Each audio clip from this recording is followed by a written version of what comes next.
Well, good morning. It is the 12th of April, entering the third week, a round of lockdown. And it's just coming up to 9 o'clock. So I've managed to get out earlier, even though I did need coffee before I set off. Yeah.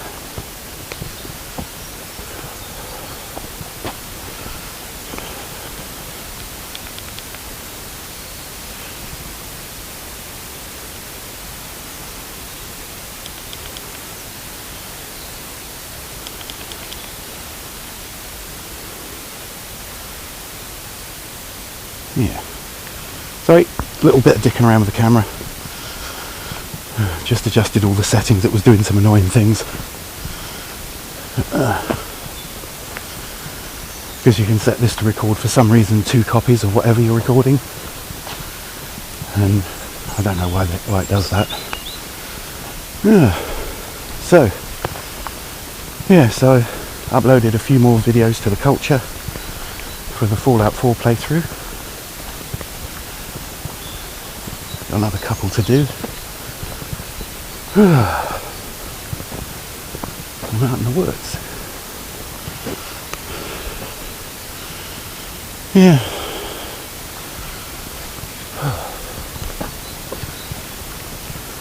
So you're getting your 4 E's in: exercise, environment, entertainment and education.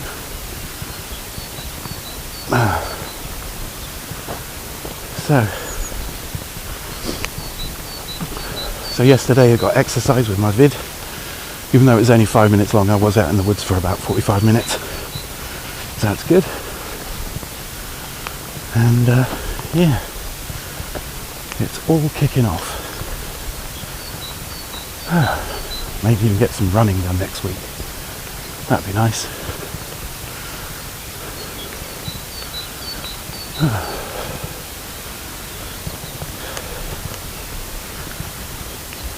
It's nice and quiet. Although I did go past 2 lots of people. So people were out early. Look at that. Beautiful spring day in the woods. Let me just check the audio's working. Yep. So I think the audio's working.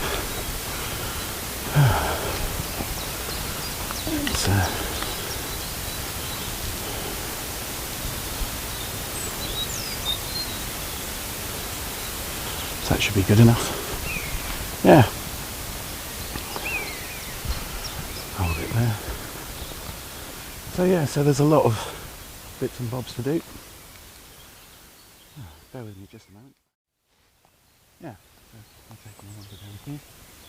I just heard a horse in the background. So no doubt we'll find out about that as the day goes on. I think someone's just out for a ride from Daisy Nook. There's an equestrian school about a mile or so up the road.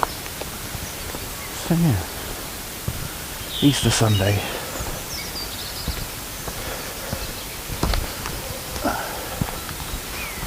So yeah.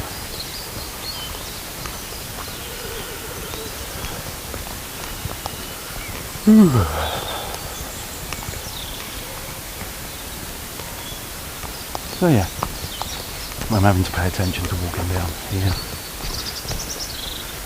Apparently this is on the Oldham Way, but I dursn't believe it.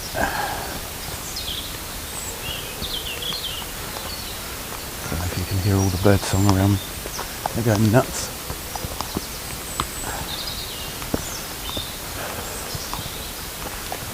So I built my big storage unit in the studio yesterday, got that sorted out.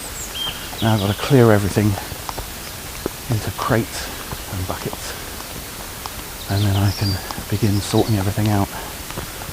But it should give me a functional studio.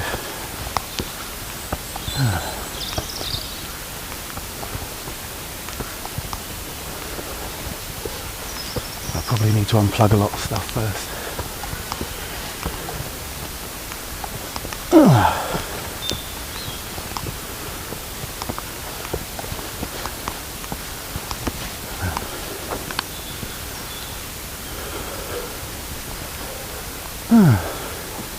Clamber. It's good.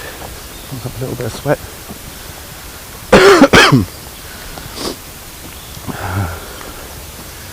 So yeah. So you know you need exercise if you're panting after walking up a little short hill.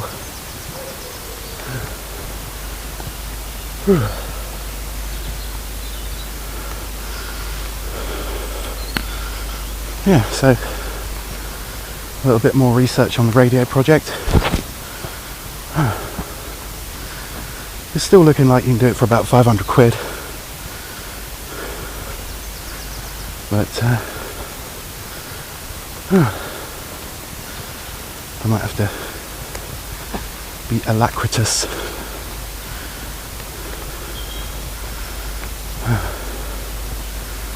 As far as buying a main radio goes. So yeah. And one thing I did notice,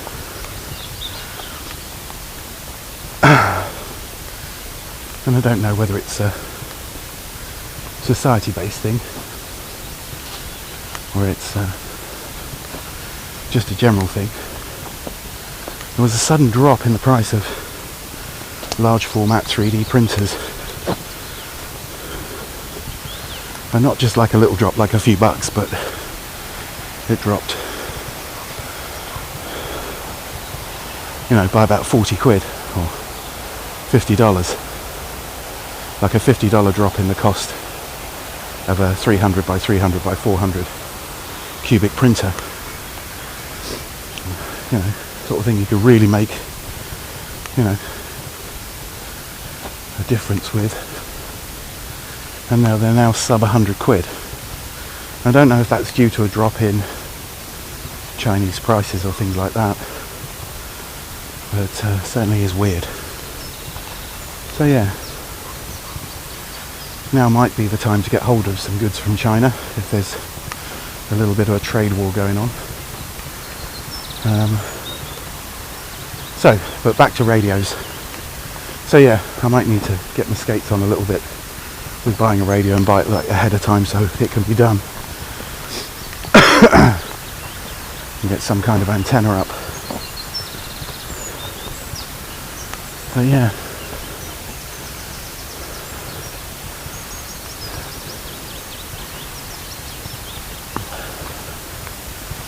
So, you know. So the cost of an actual HF radio is going to be in the region of 250 quid. But I might have to see if I can sort that out at the end of this month. So I shall make a decision in a couple of weeks as to whether I'm going to be buying a shortwave radio just to get it bought, so I've got one that was within a reasonable price range. So yeah, that would be interesting. But it's whether I can get it tuned in and whether I can test it out. It's the golf course. A green and pleasant land. Look at that.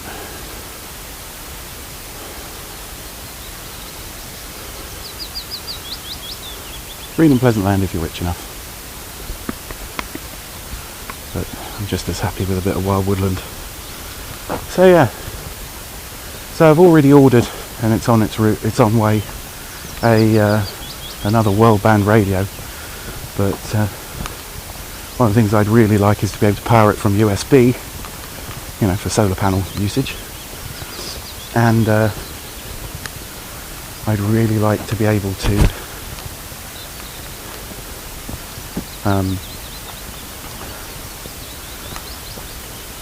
you know, have the digital option and the battery option and an antenna option. So if you buy the little world band radios, very occasionally they have a little 3.5mm jack socket that you can plug an external aerial in. You get these little reel cable aerials where you can set up, I think the one I've ordered is 7 meters long, so you can really listen in. So I'm going to think about it and get back to you. But the 500 quid or $600 or $1,000 if you're Australian, or $650 if you're Canadian or whatever, that project looks like it's going ahead. But the main point of that is to demystify amateur radio. So the idea that, you know, you can talk to anybody on Earth without any infrastructure, you know, probably provide 12 volt power to run the thing, you know, to be able to just run it off a solar powered battery would be nice. So yeah, but the first step is understanding it a bit better, you know, understanding the concept and where the wavelengths are, what you're looking at, what you're listening to.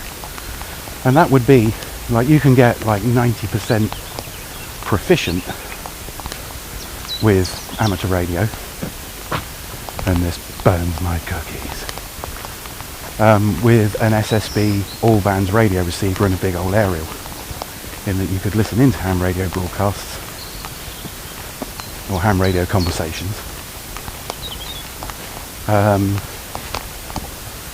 and you know, it's finding people that are talking is the tricky bit. If you've got ham radio and you manage to tune it into the right band and the right frequency on that band, that's how I about that, then you've done 90% of the job. So if you bought, you know, one of these little radios, the slightly more expensive ones that will allow you to do SSB, you can rig up your antenna in the garden, listen in, and start making notes on where there are stations, and get used to hunting and scanning through various radio frequencies. And that's about 90% of using ham radio. The rest of it is conversational conventions, how to do a contact, and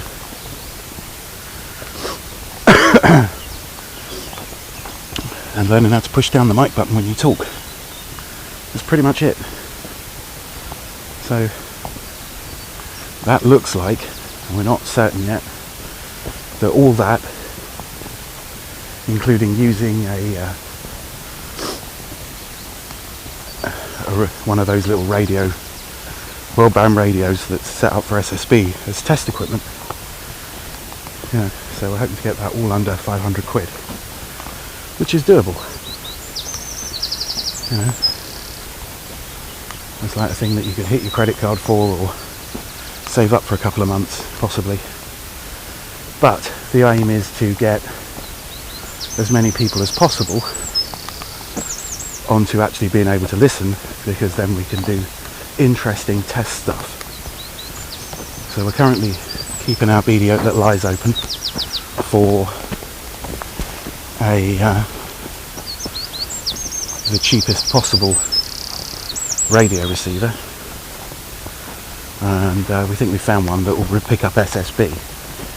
So if one or two of us in the community get hold of a shortwave radio and a license, but more of us get hold of the receivers, which run about 60 quid or 110 Australian dollars, or, you know, 70 US dollars, that gives you worldwide reception, hopefully.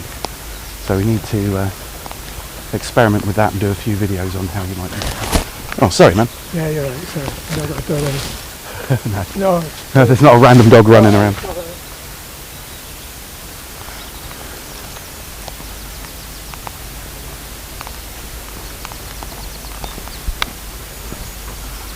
Right, so where were we? Yeah, so the $70 receiver could pick up everything. It's a nice, neat little package. The SSB type of radio, that would be $70, is a nice, neat little package, but it would also go in a bug-out bag, you know. And the one that we're looking at the moment,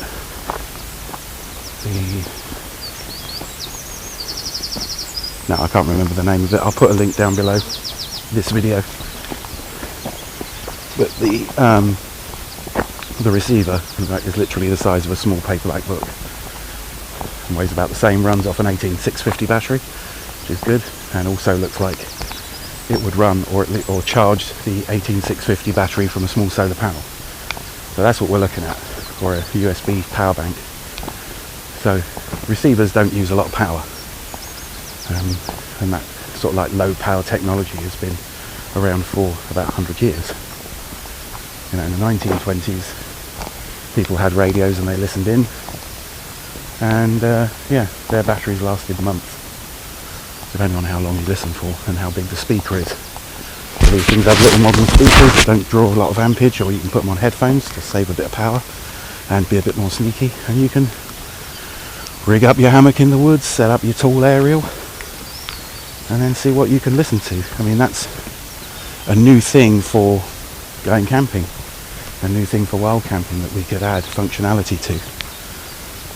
You can just listen and see what there is, if there's anything interesting out there.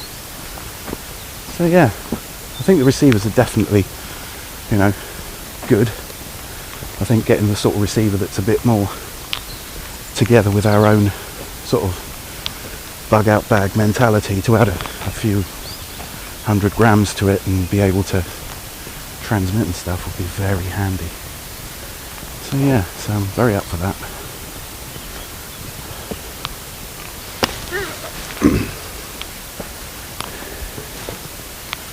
Yeah, so we shall see.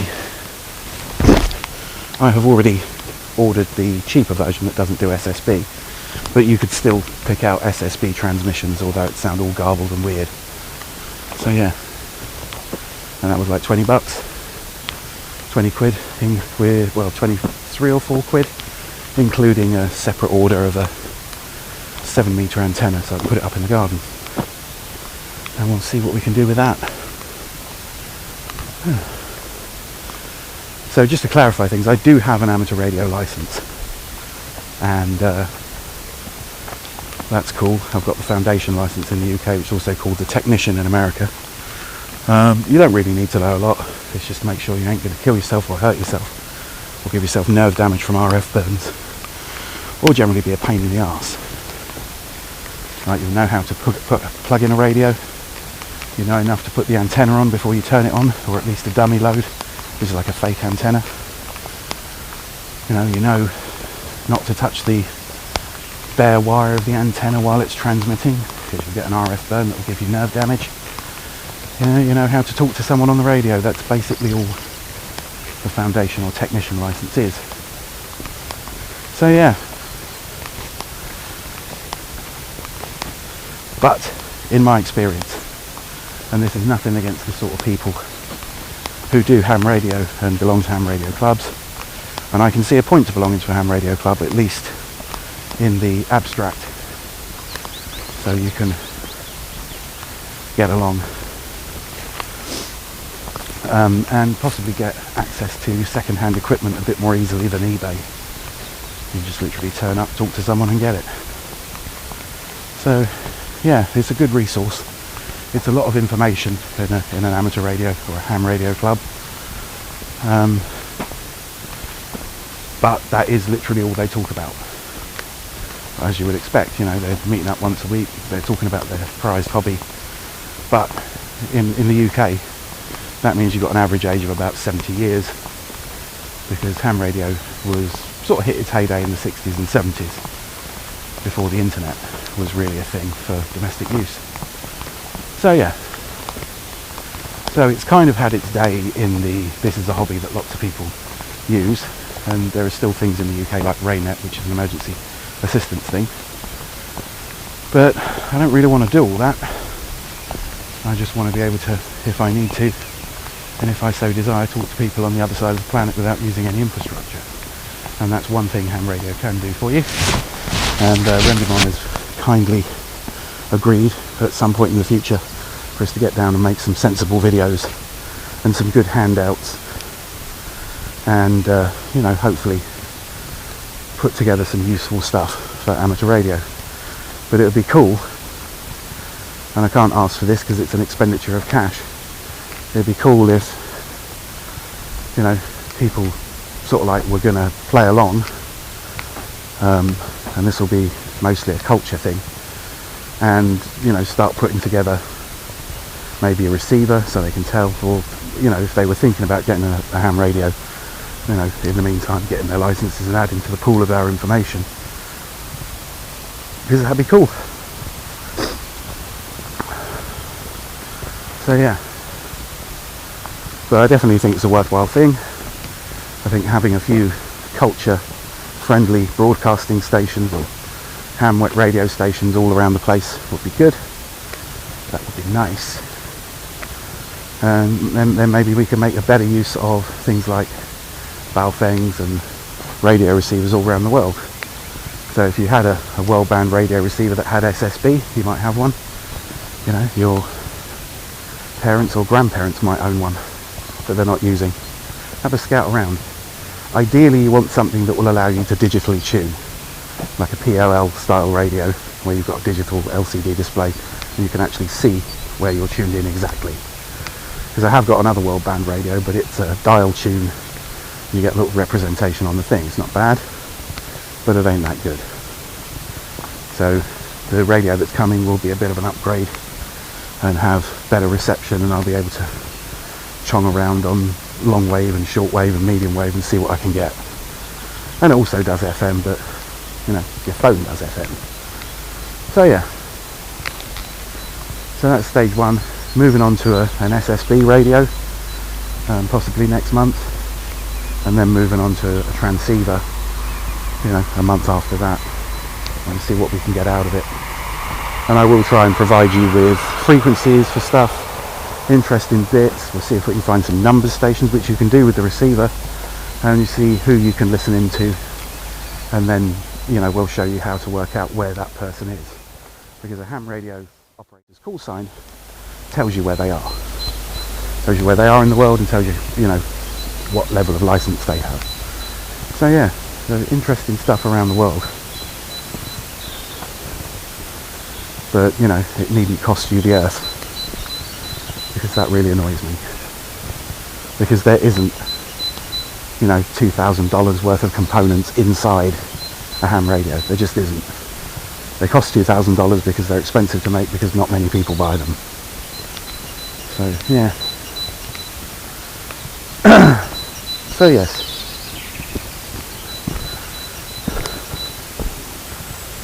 So we might need to build up some affiliation links with other radio clubs and start up the Worldwide Anarchist Radio Group, because I like the acronym. And all you got to do to join is listen in. Also the acronym spells WOG, which is really good. I like that. So we can get a picture of a snarling wolf, like an Airwolf patch. I don't know if you've ever watched Airwolf. It was a terrible TV show about a super fast attack helicopter. Very much a case of when all you have is a hammer, everything looks like a nail. When all you have is an attack helicopter, everything looks like something that should be blown out of the sky or blown up on the ground. And that's basically what happens every week. So yeah, so like the Airwolf symbol with WWARG, maybe, or even just Airwolves. You can be a sheep or a sheepdog, or you can be a wolf like us. So yeah, so hopefully, there aren't that many people in the woods. I can't hear where everybody is. So hopefully that's going to get up and running within a few weeks, and I'll do an unboxing for the first piece of kit, and then we shall see. But yeah, let's learn a bit more about putting comms in place. The other thing I want to do is see if we can get Harlequin to do an install on a PC or a laptop of the Freedom Box system. He's just getting his stuff together where he is, so we might get to see that.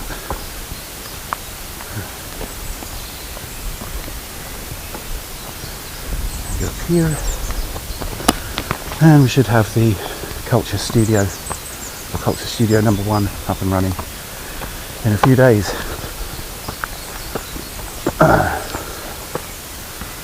So yeah, everything to play for.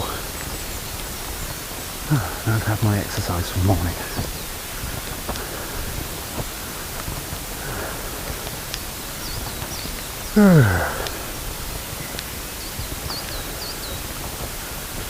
So yeah, and also on the culture, got the Fallout 4 Socialist playthrough.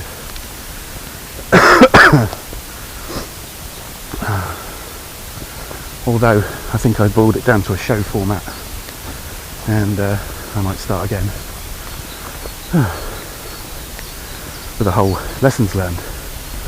Certain things would be super entertaining.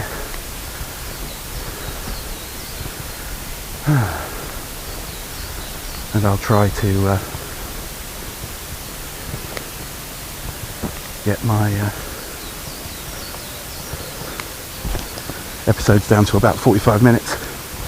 Can't really pin down a gameplay thing to 45 minutes. You can get close. You find yourself at a breather point, well, stop. But usually you've only got 5 or 10 minutes worth of stuff, so there'll be about 45 minutes. I wanted to put a little webcam in the top left hand corner so it feels more personal, and yeah, maybe we can sort that out. So yeah, it has to be easy to do because you don't want too much setup to record gameplay vids. But yeah, it looks like it could be fun. So we've got a whole bunch of stuff to do today. Got another few episodes to upload, and I think I'm going to leave it there. So thanks for watching. Do take care. Where am I going? Who's coming with me? And never get the order messed up. See ya.